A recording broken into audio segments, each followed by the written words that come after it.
अस्सलामुअलैकुम दोस्तों, क्या हाल है? खैरियत से हैं आप लोग? मैं मोहम्मद जफर नौजवानों की नई सोच से ही बात करने के लिए आया हूं आप लोग के बीच में।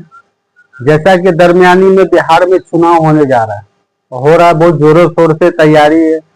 हर एक नेता अपना अपना पक्ष बिहार जा रहे हैं, बता रहे हैं कि हमारी सरकार बनी तो हम ये करेंगे वो करेंगे, सब बड़ी बड़ी बात करके आ रहे हैं। लेकिन मुझे खास तौर पे एक बात करने के लिए आप लोग के बीच में मैं आया हूं।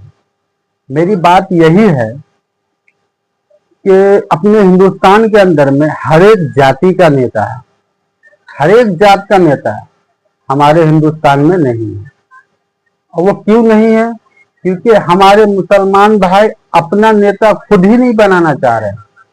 आज देखिए चारों तरफ से हर एक मुसलमान, जिधर भी देखिए हिंदुस्तान के कोई भी क्षेत्र में देखिए मुसलमान परेशान है। क्यों? क्योंकि उसका नेता नहीं है। अगर उसका नेता होता तो उसको भी कोई परेशान करने वाला ना होता।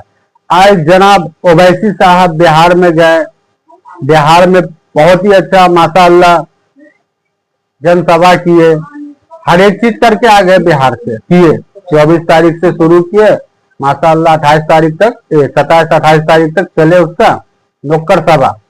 बहुत ही अच्छा नुक्कड़ सभा किए तो जनसभा में बदल गया। लेकिन असल मुद्दा तो ये है कि ओवैसी जी का जब शो होता है, जब कोई प्रोग्राम होता है, तो पब्लिक इस तरीके से भीड़ लगाता है, इकट्ठा करता है कि जैसे असद साहब जीत ही गए हो। लेकिन आप लोग को थोड़ा भी समझ में नहीं आता कि जैसे इनकी बात को सुनने के लिए हम आए हुए हैं, उसी तरीके से हम उसको वोट भी करें। अगर आज मुसलमानों ये चुनाव में, बिहार का जो चुनाव होने जा रहा है, अगर उसमें आप अपना नेता नहीं बना पाए ना, तो अफसोस रहेगा आप लोग को। आप लोग कभी नेता नहीं बना पाइएगा। जिस तरीके से बिहार में पतंग का हवा चला हुआ है ना, ये छोड़ दीजिए आप लोग। एक बात और भी है, ये छोड़ दीजिए कि पतंग नहीं जीतेगा, ये मत बोलिए कि नहीं जीतेगा।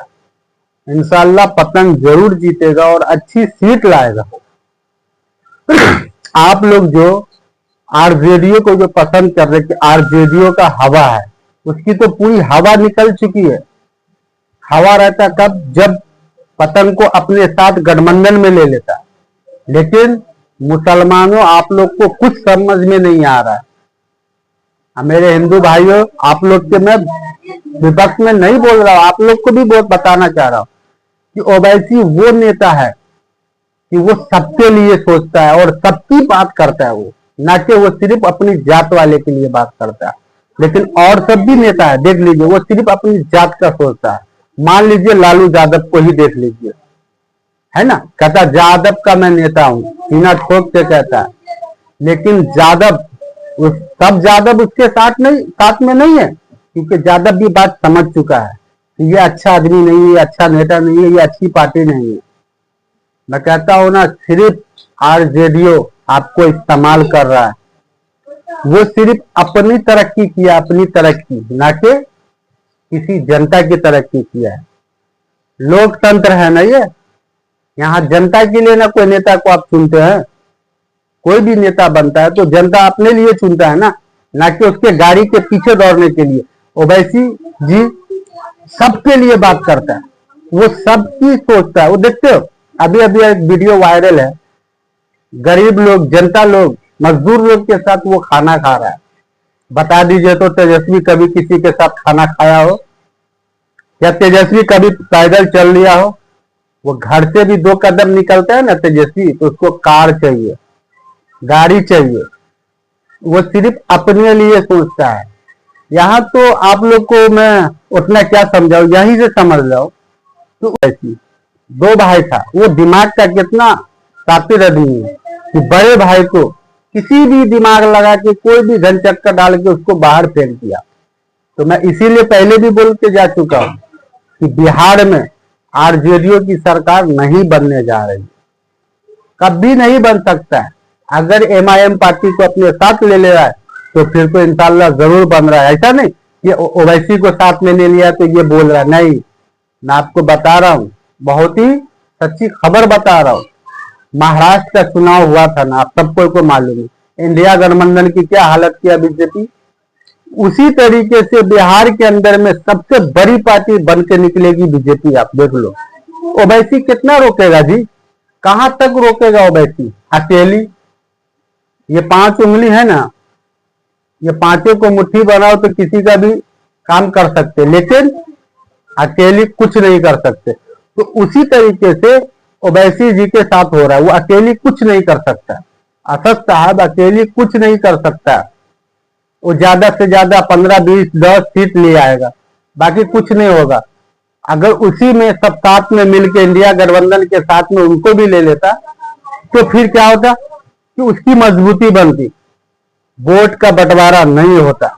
लेकिन अभी ये आरजेडीओ, ये तेजस्वी, खास तौर पे आपके लिए, तेजस्वी के लिए, ये जानबूझ के उनको साथ में नहीं ले रहा। क्यों नहीं ले रहा? वो इसलिए नहीं ले रहा है कि अगर मैं इसको साथ में ले लिया तो फिर हमारी सरकार बन जाएगी, मजबूती हो जाएगी, ओवैसी जी की भी मजबूती हो जाएगी, हो जाएगा ना मजबूती, हम जीत जाएंगे। फिर बीजेपी कैसे जीतेगा? तो असल बात यह है कि उसको बीजेपी में लाना। एक बात बता रहे आपको, मुसलमान कितना परसेंट है? 18 से 20%। मुकेश सहनी कितना परसेंट है? 2%। मुसलमान कितना? 18 से 20 और मुकेश सहनी 2%। उसको तेजस्वी, इतनी नफरत है मुसलमान से, इतनी नफरत है उसको कि उसको हेलीकॉप्टर में लेके घूमता है। मुकेश सहनी जी को हेलीकॉप्टर में लेके घूमता है 2% वाले को, और 18% वाले को अपनी बराबरी में नहीं। जबकि असद साहब बोले, हमारे अख्तर साहब बोले कि मुझे कोई मंत्री का पद नहीं चाहिए, मुझे कुछ नहीं चाहिए, बस आप अपने साथ में रख लो, अपने साथ रख लो आप, है ना। लेकिन वो अपने साथ रखने के लिए भी मुनासिब नहीं समझा। अब सोच लो कि कितना हम लोग को गलत निगाह से देख रहा है, किस तरीके से देख रहा है। 2% वाले को हेलीकॉप्टर में लेके घूम रहा है। वाह तेजस्वी वाह, दिमाग तो ठीक है, लेकिन दिमाग है आपके पास, लेकिन डब्बा दिमाग है, डब्बा, कोई फायदे का नहीं है दिमाग। 18 और 20 और 2, इसमें कितना अंतर है देख लो आप। हमको आप साथ में नहीं खड़ा करा सकते हैं, क्यों? क्या साथ में रख लिए तो मेरा दरी कौन बिछाएगा, कौन मेरी गाड़ी के पीछे दौड़ेगा, कौन मेरा कुर्सी लगाए, कौन लगाएगा? इसलिए नहीं आप साथ में नहीं रख रहे ना। कोई बात नहीं, आप मत रखिए, लेकिन वक्त बदलता है। हमारा नेता आपको बताया था चुनाव हो जाएगा, खत्म हो जाएगा तो बच्चों के नायक मत रोना। अब मुझे बदनाम मत करना कि ओवैसी ने मुझे हरवा दिया, मेरी सरकार नहीं बनने दिया, है ना। और एक बात बताइए हम लोग को कि जब उसका जादव जो है तेजस्वी का जात वाला, उसके साथ नहीं है, आधा से ज्यादा बीजेपी को वोट करता, और आप मुसलमान आरजेडीओ के झंडा को लेकर धोते रहते। अरे कहां आप लोग का दिमाग गया, कहां बुद्धि गया? अरे उसका जात वाला उसको खुद वोट नहीं करता, उसके साथ खुद नहीं चलता। अभी दरमियानी में अभी लोकसभा चुनाव हुआ, लोकसभा चुनाव जब हुआ है ना, मधुबनी जिला क्षेत्र 20 विधानसभा, उसमें एक आरजेडीओ का नेता खड़ा हुआ था, उनका नाम था अली फातमी, ठीक है, अली फातमी नाम था। वहीं पे बीजेपी का एक यादव परिवार से था। यादव लोग क्या किया मालूम है आपको? बोला हमारे जात वाले हैं वो, बीजेपी में तो क्या हुआ, लेकिन हमारा जात वाला तो है, हम वोट उसको करेंगे। अली फातमी को कोई यादव वोट नहीं दिया और सब बीजेपी में वोट किया। तो इससे भी तुमको समझ में नहीं आता आप लोग को मुसलमानों, कि जब वो अपना जात देकर और आप लोग आरजेडीओ के झंडा के पीछे परेशान हो। अरे ये फ्रॉड है, ये तेजस्वी कुछ नहीं करने वाला हम लोग के लिए। इतिहास गवाह है, 2005 में भी लालू जी हम मुसलमान को लात मारा था, और आज तेजस्वी उसका बेटा हम लोग को लात मार रहा है। अरे कुछ तो आप समझिए, कुछ तो दिमाग लगाइए। हाँ, आप लोग क्या कर रहे हैं? आप लोग क्या कर रहे हैं? अपना नेता चुन लो भाई, अपना नेता बना लो, अपना रहबर बना लो। वो सबके दिल पे राज करता है, वो इंडिया हो चाहे विदेश हो, सब जगह देखो तो ओवैसी सबके दिल पे राज करता है। ये तेजस्वी बस बिहार भर है लेके बस वो ये सोचता है कि मैं कितना से कितना धन इकट्ठा करूं और अपनी मजबूती करूं। अब मजा आएगा तेजस्वी जी, अब मजा आएगा। आप हमको लात मारे हो ना, मुसलमानों को, आपको लात मार के कुर्सी पर से हटाएगा तो आपका भाई, मालूम है ना। जन जो भी पार्टी का नाम है उनका पार्टी आ चुका तेजू भैया का, वही आपको हटाएगा।